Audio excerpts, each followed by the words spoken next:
Hello friends, আমি পায়েল। আমার channel পাঁচমিশালি রান্নাবান্নায় তোমাদের সবাইকে ওয়েলকাম জানাই নতুন একটা রেসিপির সাথে। আজকে আমি তোমাদেরকে একটা ঘরে থাকা কিছু সবজি দিয়ে একটা ভেজ পকোড়া রেসিপি শেয়ার করব। এখানে আমি দেখতেই পাচ্ছ যে গাজর, বিনস, পটল, পেঁয়াজ, আদা, রসুন, টমেটো, যা যা সবজি ঘরে ছিল, আলু, সব কিছুই আমি ঝিরি করে কেটে নিয়েছি। এরপর আমি এটাকে একটা ভালো করে ব্যাটার তৈরি করে নেব। আমি এখানে পরিমাণ মতো বেসন দিয়ে দিয়েছি আর একটু পরিমাণ মতো চালের গুঁড়ো।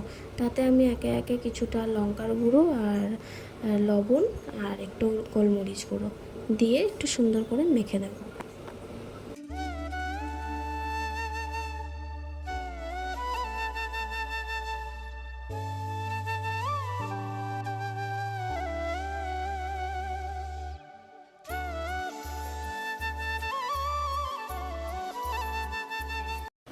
আর এটার সাথে আমি কোনো জল অ্যাড করিনি। সবজিটার সাথে সবজির যেটুকু জল ছিল সেটার সাথেই মেখে নিয়েছি।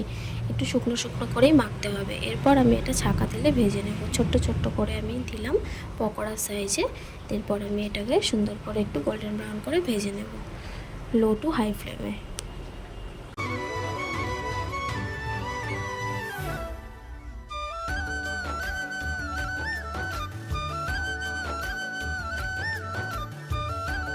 দেখো, পকোড়া আমার পুরোপুরি রেডি হয়ে গেছে।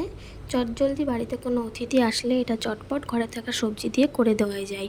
এটা সসের সাথে এবার আমি আমার কিছু ক্ষুদে স্টুডেন্টদের সার্ভ করলাম। দেখো ওদের রিয়াকশানটা কেমন হয়।